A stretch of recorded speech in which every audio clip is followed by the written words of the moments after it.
예수님과 하나 되시기를 축복합니다. 예수님의 행복이 여러분의 행복 되시기를요. 예수님의 아픔이 여러분들의 아픔이 또 되시기를요. 네.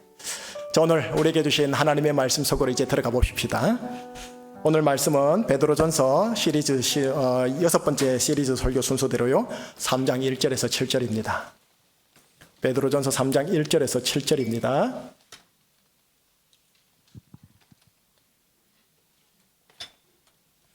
한 절씩 저하고 교독할게요. 아내들아, 자기와 이와 같이 자기 남편에게 순종하라. 이는 혹 말씀을 순종하지 않는 자라도 말로 말미암지 않고 그 아내의 행실로 말미암아 구원을 받게 하려 함이니, 너희의 두려워하며 정결한 행실을 봄이라. 너희의 단장은 머리를 꾸미고 금을 차고 아름다운 옷을 입는 외모로 하지 말고 오직 마음에 숨은 사람을 온유하고 안정한 심령에 썩지 아니할 것으로 하라. 이는 하나님 앞에 값진 것이니라. 전에 하나님께 소망을 두었던 거룩한 부녀들도 이와 같이 자기 남편에게 순종함으로 자기를 단장하였나니, 사라가 아브라함을 주라청하여 순종한 것 같이 너희는 선을 행하고 아무 두려운 일에도 놀라지 아니하면 그의 딸이 된 것이니라. 7절 같이요. 남편들아, 이와 같이 지식을 따라 너희 아내와 동거하고 그를 더 연약한 그릇이요 또 생명의 은혜를 함께 이어받을 자로 하라. 귀히 여기라. 이는 너희 기도가 막히지 아니하게 하려 함이라. 아멘. 기도하겠습니다. 하나님, 예배 드림에 있어서 성공하고자 몸부림치는 산부 예배 성도들과 함께 세례식을 거행하고 이제 하나님의 말씀을 메시지화하여 설교로 듣겠나이다. 성령님의 조명과 감화 감동을 허락하셔서 나한테 향하신, 우리 가정을 향하신 하나님의 세미한 영생의 음성을 가슴에 새기고 나아가는 이 시간 되게 하시고, 말씀을 들을 때 심신이 회복되고 자유케 되고 치유케 되어지는 그 성령의 임재하심의 역사가 있게 하여 주시옵소서. 이 기대감을 가지고 우리 주 예수 그리스도 이름으로 기도합니다. 아멘. 왕같은 제사장 부부 그리스도인이라는 제목을 가지고 오늘 하나님의 말씀을 메시지해서 설교해 볼게요. 여호와 하나님께서 창세기 1, 2장에서 남자와 여자를 창조하시고 부부로 맺어 주십니다. 그래서 인류사 최초의 채소 공동체인 부부라는 공동체가 하나님이라는 신에 의해 탄생하게 됩니다. 자, 내일 모레요. 내일 모레 21일 날 화요일이 부부의 날이라는 법정 기념일이 됩니다. 부부의 날? 예. 그 시작이 언제부터였냐면은 1995년까지 거슬러 올라가는데요. 경남에 있는 창원시, 경남 창원 권제도 목사 부부에 의해 부부의 날이 시작되었다고 합니다. 1995년 어린이날 방송에서 취재기자가 어린이에게 소원이 뭐냐라고 물었는데, 예, 우리 엄마 아빠가 함께 사는 거예요 라고 대답했답니다. 엄마 아빠가 하나 되는 게 소원이라고 하니까 목사님이 충격을 받은 거예요. 5월달에 어린이날, 어버이날, 스승의날, 성년의 날이 5월에 있는데 가만히 보니까 부부의 날이 없는 거예요. 그래서 권 목사께서 섬기는 본인 교회에서 그달 21일이 주일이었는데 부부의 주일을 선포하고 예배를 드렸대요. 설교도 부부 관계에 초점을 맞추고 설교 이후에는 부부간에 서로 손을 잡고 포옹하고 사랑 고백의 시간을 가졌다고 합니다. 남편은 아내에게 사랑과 정열의 표시인 붉은 장미를, 아내는 남편에게 사랑과 존중의 표시인 분홍 장미를, 미혼 청년 남녀들은 개화 안 된 장미를 선물하게 했는데 그 선물조차도 목사님이 사비로 사서 다 주었다고 합니다. 이후 매년마다 부부의 날 기념 행사를 교회에서 가지면서 소망이 생겼대요. 뭐냐? 우리 교회만이 아니고 온 나라 국가의 기념일로 제정하면 참 좋겠다 싶어서 본인 별명이 돈키호테인데요. 정말 돈키호테처럼 그 창원 시장 바닥에서부터 국민 한 사람 한 사람에게 사인을 받기 시작해서 마침내 2003년 국회 본에다가 집어넣어서 통과를 시켜버려요. 그리고 2007년 대통령이 제정되면서 5월 21일이 국가기념일로, 부부의 날로 지정된 거예요. 첫 시작이 21이라서 21로 정해졌지만 가만히 보니까 이 둘이 하나 된다라는 의미를 21일에 부여할 수 있어 정부에서도 그 좋겠다고 하고 확정을 했다고 합니다. 자, 여기까지요. 지금 여러분들은 남자와 여자를 하나로 맺어주신 하나님의 덕이 한국에서 선포되어 법정 기념일이 된 것을 들으신 거예요. 오늘 설교요, 순서대로 갑니다. 가는데 본문이 마치 우연이지만 하나님의 섭리 속에서 부부와 관련된 하나님의 말씀 본문입니다. 여러분, 지난 주일 설교 때 제가 그랬죠. 그리스도인은 왕같은 제사장이라는 독특한 칭호를 받은 자들로서 하나님의 덕을 선포하는 자들입니다. 하나님의 덕을 선포한다라는 것은 이런 겁니다 라고 설교했었답니다. 오늘 설교 본문도 실은 그 연장선상입니다. 왕같은 제사장들이 부부 관계를 어떻게 함으로써 하나님의 덕을 선포할 수 있는지, 나타낼 수 있는지, 자녀들에게 깨칠 수 있는지, 이웃들에게 보여줄 수 있는지를 보여주는 말씀이 오늘 본문입니다. 자, 그러면 오늘 본문 들어가 보려고요. 총 7구절인데 1절에서 6절까지가 아내에게 준 말씀이고요, 마지막 한 절 7절은 남성에게 준 말씀입니다. 그러면 아내에게 준 말씀부터 볼게요. 아내에게 준 말씀 중에 순차적으로 가지 않고요, 중요도를 따라서 한번 가볼게요. 3, 4절을 가지고 1절로 가셔야 됩니다. 3, 4절 한 목소리로 자막을 보면서 읽어주시기 바랍니다. 자, 같이요. 너희의 단장은 머리를 꾸미고 금을 차고 아름다운 옷을 입는 외모로 하지 말고 오직 마음의 술은 사람을 온유하고 안정한 심령에 썩지 아니할 것으로 하라. 이는 하나님 앞에 값진 것이니라. 예, 3절 보실래요? 제가 노란 글씨로 단장에다가 노란 글씨를 해놨잖아요. 자매 여러분, 여기 있는 자매 여러분, 저 단장이라는 단어를 마음에 가지고 집으로 가주세요. 단장. 여러분, 사전에 보니까 단장이라는 이 단어는 얼굴, 머리, 옷차림 따위를 곱게 꾸미는 것을 말합니다. 왕같은 제사장 여인은 하나님의 덕을 선포하기 위해 단장해야 한다고 하는 겁니다. 자, 단장하되 잘 들어보세요. 단장하되 1세기 로마 귀족 여인들처럼 머리를 꾸미고 금을 차고 아름다운 드레스 옷을 입는 치장을 말하는 게 아닙니다. 혹은 과학기술의 발달로 성형을 하는 게 아닙니다. 그럼 하나님이 말씀하시는 단장은 뭘까요? 그 다음 구절 4절에 기록이 되어 있어요. 4절 한번 보시겠어요? 오직 마음에 숨은 사람을 돼 있죠. 예, 마음에 숨은 사람, 겉사람 말고 속사람을 얘기하는 거겠죠. 너희 속사람을 밑줄 끊었습니다. 온유하고 안정한 심령에 썩지 아니할 것으로 단장하거라 라고 되어 있습니다. 겉사람의 치장이 아닌, 성형이 아닌 속사람의 단장을 언급하시죠. 속사람의 단장을 어떻게 하라고 하느냐? 온유하고 안정한 심령이라는 썩지 아니할 것으로 하거라 하고 주셨어요. 자, 여기서요, 온유하고 안정한 심령이라는 단어에 대해서 설명을 좀 들으셔야 돼요. 설명해 드릴게요. 첫째, 온유요. 여러분, 온유라는 이 단어는 성경을 보면요, 강한 야생마가 조련사에 의해 통제되고 절제되어 준마가 된 상태를 말합니다. 그래서 성령의 열매 중에 하나가 온유랍니다. 야생마의 힘은 여전히 있는데 그게 조절되는 상태를 말하죠. 그러니 여러분, 온유한 사람은 약해서 부드러워서 늘 지는 것을 말하는 게 아니고요, 힘을 가지고 있는데 그 힘을 부드럽게 조절해서 본인이 원하는 쪽으로 이기는 자들을 온유한 자라고 합니다. 성경에서는. 두 번째, 안정이란 말 있죠. 안정은 뭐냐? 조용하지 않은데, 지금 막 사랑과 상황과 조건이 시끄러운데 요동이 적은 상태를 말합니다. 여러분, 조용한 상황에서는 누구나 다 안정적입니다. 그런데 조용하지 않은 감정, 상황, 조건 속에서도 심령상의 요동이 덜하여 크게 흔들리지 아니할 때 쓰는 단어가 이 단어 안정이라는 단어예요. 그러니 안정한 사람은 요동할 것 같은데 흔들리지 않는 사람이에요. 자매 여러분, 여성 여러분, 온유한 심령, 안정한 심령으로 속사람을 단정하는 게 성경의 마지막에 이렇게 되어 있어요. 하나님 앞에 값진 것이니라. 여러분, 이것이 하나님의 덕을 나타낸다라고 하는 거예요. 자, 이 말씀을 가지고 1절로 가시는 거예요. 1절 한번 같이 읽어볼까요? 아내들아, 이와 같이 자기 남편에게 순종하라. 이는 혹 말씀을 순종하지 않는 자라도 말로 말미암지 않고 그 아내의 행실로 말미암아 구원을 받게 하려 함이니 예, 노란 글씨 보시겠어요? 자기 남편에게 순종하라, 자기 남편에게 순종하라 하십니다. 여러분, 이 말씀이 지난주일 설교랑 연결된 데 있거든요. 설교 본문과 내용이 단락이 연결이 되어져요. 지난 주일날 이렇게 말씀을 드렸죠. 인간의 모든 제도와 왕과 총독에게 순종하라.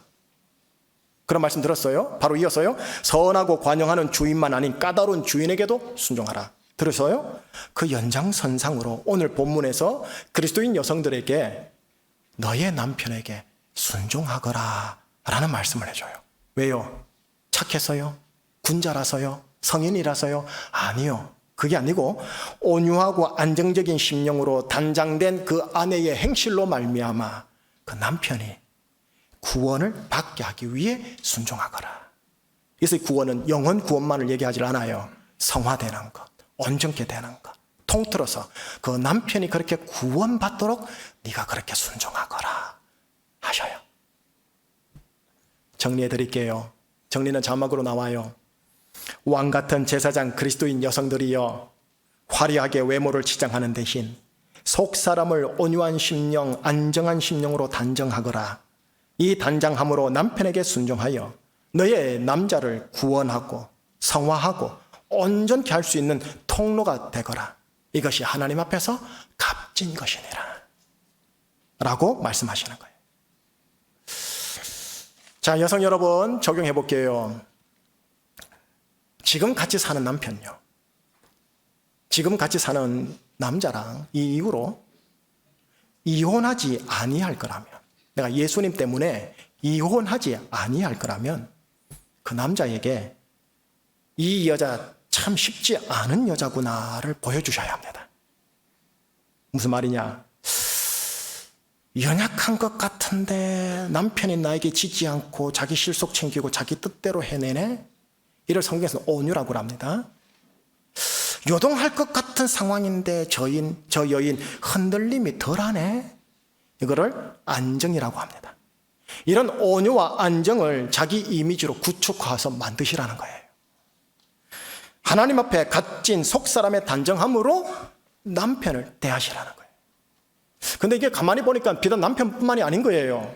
모든 사람을 대할 때, 모든 상황과 조건을 대할 때 속사람의 단장함으로 대하는 거죠. 이것이 하나님 앞에 값진 것이며 하나님의 덕을 선포하는 왕같은 제사장 그리스도인의 여성이다. 근데 좀 설교 준비를 하다 보니까 이게 꼭 여성만에 필요한 건 아닌 것 같더라고요. 남자들, 가장, 남성들에게도 반드시 필요한 요소이더라고요. 자, 이제 남성들에게 주시는 하나님 말씀 7절입니다. 7절 딱 한 구절인 것 같은데 안에 내용이 3개가 담겨 있는데 제가 숫자 표시를 해놨어요. 한 목소리로요. 남편들아, 이와 같이 지식을 따라 너희 아내와 동거하고 그를 더 연약한 그릇이요 또 생명의 은혜를 함께 이어받을 자로 알아 귀히 여기라. 이는 너희 기도가 막히지 아니하게 하려 함이라. 3가지를 요청하세요. 남자들아 하면서요. 첫째, 지식을 따라 너희 아내와 동거하거라. 둘째, 아내를 더 연약한 그릇이요 생명의 은혜를 함께 이어받을 자, 공동 상속자임을 알아서 어떻게 해라? 귀히 여기거라. 세 번째, 왜냐? 네의 기도가 막히지 않게 하기 위해서라도 이렇게 해야 되느니라 라고 하는 하나님 말씀입니다. 자, 여러분, 세 번째 것부터 설명할게요. 세 번째부터 해서 첫 번째, 두 번째로 갈게요. 남자들의 기도가 막힌다. 이게 무슨 말일까요? 남자들의 기도가 막힌다? 예. 여러분, 남자들, 뭐 여자들도 마찬가지지만 남자들의 소망과 목적과 비전이 다 있지 않습니까? 소위 성공이란 이름으로요. 이 모든 것들을 포함하는 신앙 용어가 뭐냐면 기도라는 단어거든요. 남자들의 소망, 목적, 비전이라는 남자의 기도가 막히지 않기 위해서 너희의 여성을 잘 대하여 한다라는 하나님 말씀입니다. 네 인생이 제대로 풀리기 위해서라도 네 여성을 잘 대해야 한다라고 하나님 말씀하시는 거예요. 네. 자, 그러면요, 어떻게 하면은 내 여성을 잘 대하는 걸까요? 오늘 본문 안에서 2가지를 얘기하세요. 첫 번째로 돌아가는 겁니다. 첫 번째 이래 되어 있죠. 지식을 따라 아내와 동거하거라. 무슨 말일까요? 한때 베스트셀러였던 책 한 권이 있었어요. 화성에서 온 남자, 금성에서 온 여자라는 책이죠. 지금 또 종종 팔리는 걸 제가 알고 있는데요. 여러분, 화성은 그 대기가 매우 희박하고 차가워요. 그리고 반면에 금성의 대기는 매우 높고 건조하고 뜨거워요. 그만큼 남자와 여자는 엄청난 차이로 서로 다르다라는 것을 25,000여 쌍의 상담을 통해 신뢰를 통해 알려줘요. 남자와 여자는 생체적으로, 심리적으로, 시각적으로 바라보는 해석함에 있어서 완전히 다르다는 걸 알려주는 책이에요. 그러니 이 저자의 의도는 뭐냐? 상대방에 대한 지식과 이해는 반드시 필요하다. 꼭 가져야 한다. 예요. 여성에 대한 일반적인 지식과 이해, 그리고 내 아내라는 그 사람의 독특한 지식과 이해도 필요합니다. 이 지식은 같이 연애하고 같이 살면서 경험으로 하나씩 축적해 나가는 부분이고요. 자, 하나님께서 오늘 본문을 통해 그러는 겁니다. 남자들아, 여성에게 무디지 말고 여성에 대해, 너의 여자에 대해 이렇게 지식을 가지고 연애하고 동거하거라. 왜요? 남자여, 너의 기도가 막히지 않기 위해서라도 말이다 라고요. 특이하죠? 영의 메커니즘 속에서는 내가 풀려면 와이프랑 잘 돼야 된다는 소리예요. 자, 바로 두 번째로 갈게요. 두 번째 이래 됐어요. 아내는 더 연약한 그릇이며 생명의 은혜를 함께 이어받을 자이기에 어떻게 해라? 귀히 여겨야 한다. 여기에 연약한 그릇이라는 이 표현과 그 다음 생명을 함께 이어받을 자, 공동상속자라는 단어, 이 두 단어로 뭐라냐? 네 여인을 귀히 여기거라 하셨거든요. 설명해 드리려고요. 먼저 그릇에 대해서 설명해 드릴게요. 디모데후서 2장에 가면은 그릇에 대하여 말씀하는 부분이 있습니다. 이렇게 말씀하세요. 하나님의 집에는 금그릇, 은그릇, 나무그릇, 질그릇 등이 있어 귀하게 쓰이는 것도 있고 천하게 쓰이는 것도 있는데 재질이 무엇이든 깨끗한 그릇을 하나님이 귀히 쓰노라. 금그릇이라고 귀하게 쓴다는 게 아니에요. 질그릇이라고 천하게 쓰지 않고요. 재질이 좋다고 사용하지 않고 재질이 뭐든 깨끗하면 하나님 앞에 귀하다라는 말씀이에요. 자, 본문으로 들어와 볼게요. 자, 여성이 연약한 그릇이라고, 재질이 연약한 그릇이라고 하나님이 천하게 사용하고, 남성이 강한 그릇이라고 하나님이 귀하게 사용하진 않아요. 그래서 강도가 연약하든 강하든 깨끗한 그릇을 하나님이 귀하게 여기셔요. 아내가 연약하지만 깨끗한 그릇이라면, 다시 말해 온유한 심령, 안정한 심령으로 단장된 여인이라면 하나님은 그 여인을 귀하게 여기셔요. 마찬가지로 하나님이 지금 남자들이 그러는 겁니다. 남자들아, 남성들이요, 그런 너의 여인을 막대하지 말고 귀하게 여겨야 하지 않겠느냐라고요. 로마서 8장에 가면 공동상속자에 대해 말씀하는 부분이 있어요. 이 말씀은 기니까 제가 보여드릴게요. 우리가 하나님의 자녀이면 하나님의 상속자요 그리스도와 함께한 상속자이니, 영어로 보면 co-heirs에서 공동상속자로 나와요. 함께한 상속자이니 우리가 그리스도와 함께 영광을 받기 위해 밑줄 끈 거요, 그리스도와 함께 고난도 함께 받아야 하지 않겠느냐. 그리스도와 공동상속자들이 그리스도의 고난에 함께함으로 그리스도의 영광을 공동으로 상속받듯이 아내들 역시 남편의 고난에 함께하는 자들이기에 남편이 받게 될 영생의 공동상속자가 됩니다. 그러니 하나님께서 지금 남자들에게 그러시는 겁니다. 뭐라고요? 남성들이요, 너의 인생 고난에 함께하는 너의 여인을 귀하게 여겨야 하지 않겠느냐 라고요. 정리할게요. 왕같은 제사장 그리스도인 남성들이요, 너의 인생 기도가 막히지 않기 위해서라도 너의 여인에 대한 지식과 지혜를 가지고 동거하거라. 너의 여성이 연약하다고 막대하지 말고 너의 고난에 함께함으로 너의 영생의 공동상속자가 되니 그녀를 귀히 대하거라 라고 말씀하시는 거예요. 이것이 하나님의 덕을 나타내는 남편, 남자의 모습입니다. 본문 설명은 여기까지입니다. 이제 설교 마무리해 볼게요. 설교 준비를 하는데 욥의 아내가 떠오르더라고요. 욥의 아내를 보면 남편이 가장 고통스러울 때 남편에게 이런 말을 해요.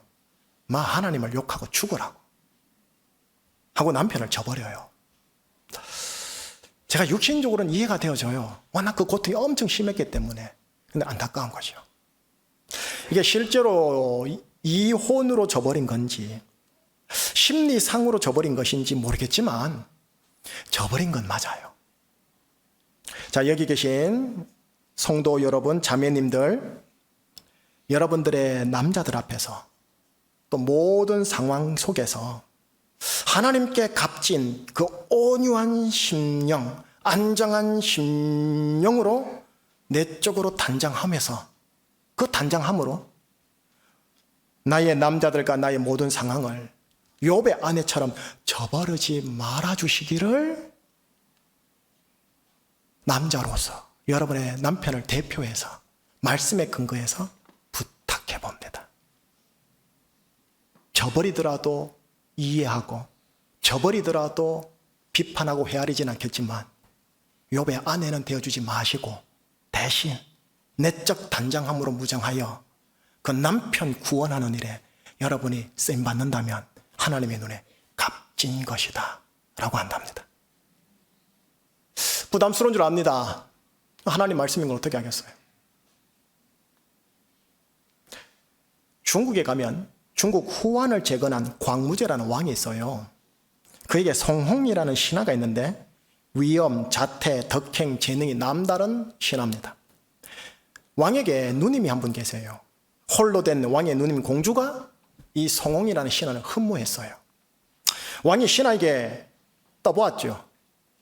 속담에 의하면 삶이 펴지고 부자가 되면 아내를 바꾼다 하는데 그게 인지상정 아니겠는가? 성홍이 이렇게 대답을 합니다. 폐하, 신이 속담으로 듣길 가난하고 비천할 때 사귄 벗은 있으면 안 되고 지게미와 쌀겨를 먹으며 고생한 아내는 쫓아내선 안 된다 들었나이다. 자, 여기서 나온 고사성어가 지게미와 쌀겨를 먹으며 함께 고생한 아내인 조강지처입니다. 자, 여기 계신 우리 형제님들, 저를 포함한 우리 형제님들, 지금 나와 함께 하기에 나로 인해 생고생하는 나의 여자 조강지처를 무시하거나 막대하지 마시고 존귀히 대하여 주시기를 같은 남성으로서 하나님의 말씀에 근거하여 고민해 봅니다. 왜냐? 적어도 여러분의 인생 기도가 막히지 않기 위해서라도 그래 하셔야 됩니다. 적어도 제 목회 성공을 위해서라도 저는 저의 아내에게 잘해야 합니다. 자, 이제 최종 정리합니다. 최종 정리를 할 때 저는 가만히 보니까 말씀이 꼭 생물학적으로 남성에게만, 여성에게만이 아닌 것 같아요. 가만히 보니까 모두에게 필요해요. 왕 같은 제사장 그리스도인 여러분, 이 세상은 미적 가치와 외적 치장을 정말 중요시 여겨요. 그러니 성령이 그래 발달했겠죠? 이런 세상 속에서 내적 단장인 온유한 심령, 안정한 심령으로 상대방과 상황을 대해주세요. 이것이 하나님의 덕을 나타내는 왕 같은 제사장 그리스도입니다. 비단 여성만은 아닙니다. 제가 보기에는 아빠가 이래야 돼요. 더 온유하고 안정적인 아빠라야만 처자식들이 안정해져요. 두 번째, 왕 같은 제사장 그리스도인 여러분, 세상 속 남자들을 가만히 보면요, 여자를 참 모르는 것 같아요. 또 여자들, 제가 여자가 아니라서 모르겠는데 여자들도 남자를 잘 모르는 것 같아요. 그저 자기 중심적으로 생각하고 장심 중심적으로 막대해요. 이런 세상 속에서 상대방에 대한 지식과 지혜를 가지고 존귀히 대하는 것, 이것이 하나님의 덕을 나타내는 왕 같은 제사장 그리스도인의 모습이에요. 하나만 더 할게요. 특별히 나와 배우자와 가족은 누구냐? 영생의 공동상속자입니다. 영생의 공동상속자예요. 이 땅에서 나와 함께 하면서 같은 고난을 당하는 배우자와 가족을 저버리지 마시고 존귀하게 대하여 주시기를, 그런 왕같은 제사장 부부, 남자 여자 되어주시기를 예수님 이름으로 축복합니다. 네, 기도하시겠습니다. 하나님 아버지, 부부라는 관계는 태초에 하나님의 친히 제정하신 공동체 관계임을 알았습니다. 그러나 타락으로 인하여 자기 중심성의 원죄로 가득한 남자와 여자가 만나 살다 보니 너무나 안 맞는 모습이 우리에게 있음을 자백, 고백, 회개합니다. 외적으로 치장함에만 추구하는 이 세상에서 내적으로 단장함을 가져 온유와 안정적인 심령으로 상대방과 환경과 조건을 대하는 왕같은 제사장 그리스도인 부부가 되게 인도하여 주시옵소서.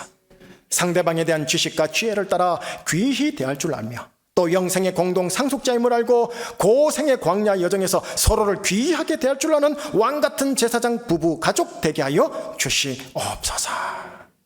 우리 주 예수 그리스도 이름으로 기도합니다.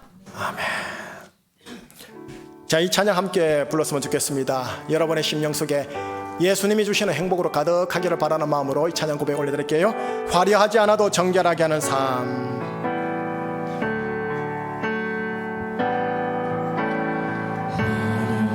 하지 않아도 정결하게 사는 삶, 가진 것이 적어도 감사하며 사는 삶, 내게 주신 작은 일 나눠주며 사는 삶, 이것이 나의 삶의 행복이라. 다시 처음으로 돌아가서요.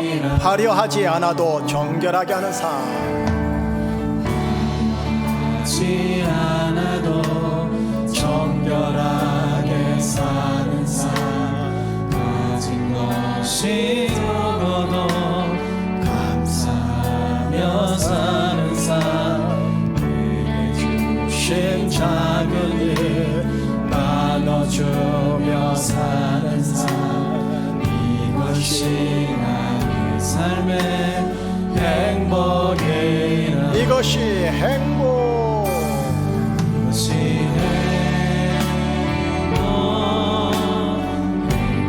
행복이라오. 세상은 알 수 없는 하나님 선물, 이것이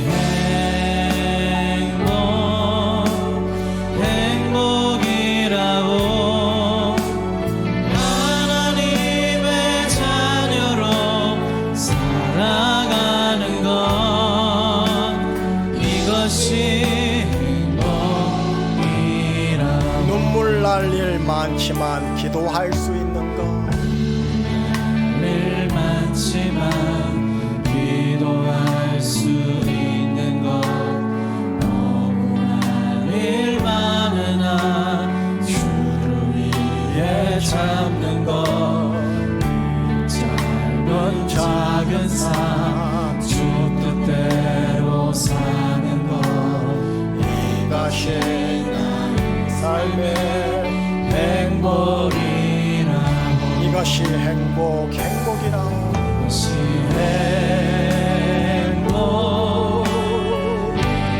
행복이라오. 세상은 알 수 없는 하나님 선물, 이것이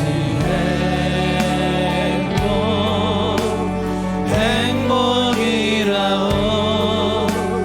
하나님의 자녀로 살아가는 것, 이것이 이것이 행복이라.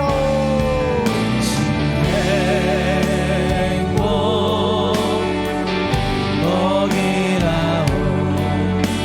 세상은 알 수 없는 하나님 선물, 이것이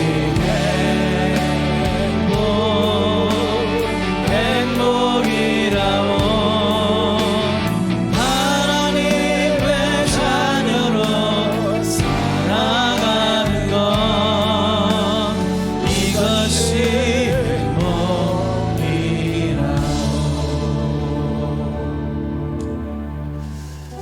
행복하시기를 축복할게요.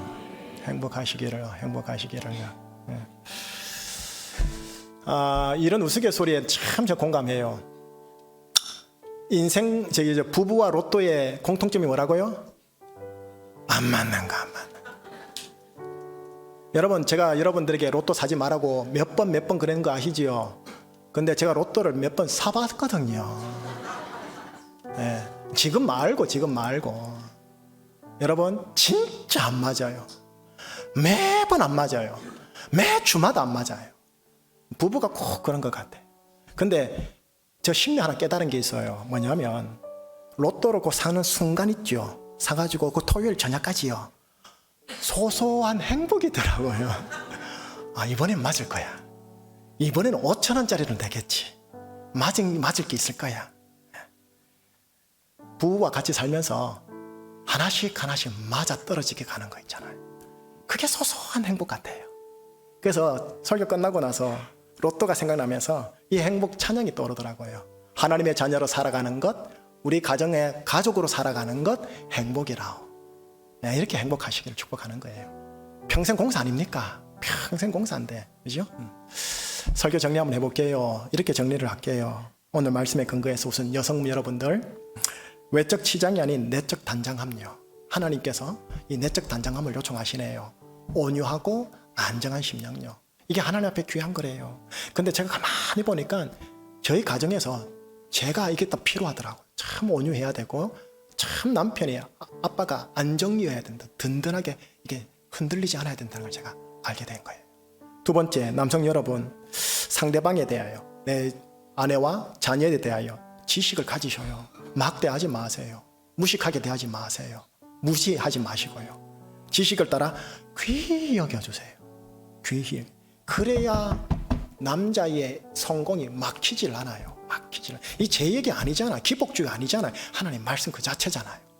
내가 잘 되기 위해서라도 잘 대해주셔요. 근데 이게 비슷한 여성만은 아닌 것 같아요. 특별히 갱년기를 지난 여성분들도 좀 필요한 것 같아요. 제가 보기. 네. 남편 막대하지 마시고 귀하게 대해주세요. 사모님, 웃자고 하는 말이니까 너무 심각하게 생각하지 마세요. 네. 그래도 듣긴 들으세요, 사모님. 네. 자, 기도 제목입니다. 세 가지 기도 제목 함께 나눠볼게요. 첫 번째입니다. 성령 강림 주일 아닙니까? 내 심령을 고치고요, 내 눈을 열어주는 거는 이렇게 어떤 설득력 있는 로고스가 있는 이성적인 설득이 있는 설교만은 아닌 것 같아요. 성령님의 에바다가 필요해요. 부어달라고 해주세요. 나도 성령의 에바다가 필요하고요, 우리 배우자와 아이들도 필요해요. 우리 부모님들 혈육들 필요하잖아요. 부어달라고 해주세요. 예수 안 믿어도 부어달라고 해주세요. 두 번째입니다. 이거 보여도요, 이게 사랑이 저절로 안 돼요. 사랑하고 싶은데 집에 가면 딱딱하게 굳어요. 왜요? 인생 연수만큼 축적되어 있는 그 암덩어리 간경화 같은 증세가 있거든요. 이거 어떻게 파쇄하느냐? 사랑할 수 있는 사랑의 영을 부어달라고 하세요. 사랑해줘야 사랑하지, 어떻게 사랑이 됩니까? 그죠? 사랑의 영을 부어달라고 기도하십시다. 세 번째입니다. 그래서 결과적으로요, 가정 안에 하나님의 나라가 임하게 하여 주시옵소서. 죽어서 가는 천당 하나님 나라 100점 만점에 50점, 나머지 50점은 우리 가정 안에, 내면 안에 의와 평강과 희락이 임하는 거. 요 의는 공자의 아니에요. 도덕의 아니에요. 의의 관계가 돈독한 거. 여러분, 의의 관계가 서먹해지면 안 돼요. 의의 관계가 상해서는 안 돼요. 의의 관계가 돈독하면 평강과 희락이 있다니까요. 돈이 좀 부족해도 평강과 희락이 있다니까요. 이게 하나님 나라예요. 이거 누리셔야죠. 침노하게 하셔야죠. 그래서 이 세 가지를 가지고 우리 하나님께 기도 한번 하고 제가 축복 기도 한번 할게요. 기도하시겠습니다. 하나님 아버지, 기도하고 간구합니다. 하나님, 성령 세상은 알 수 없는 에바다 부어주시옵소서. 사랑할 수 있는 사랑의 영을 가정 안에 하나님의 나라가 의와 하나님의 자녀로 나아가는 이것이 사랑의 영, 하나님 나라가 우리 성도들에게 임하게 하여 주시옵소서. 하나님, 여기 있는 성도들의 심령과 가정과 부부 관계 위에, 혈육 형제들 관계 위에 예수를 믿든 안 믿든 주의 보혈이 있음을 선포합니다.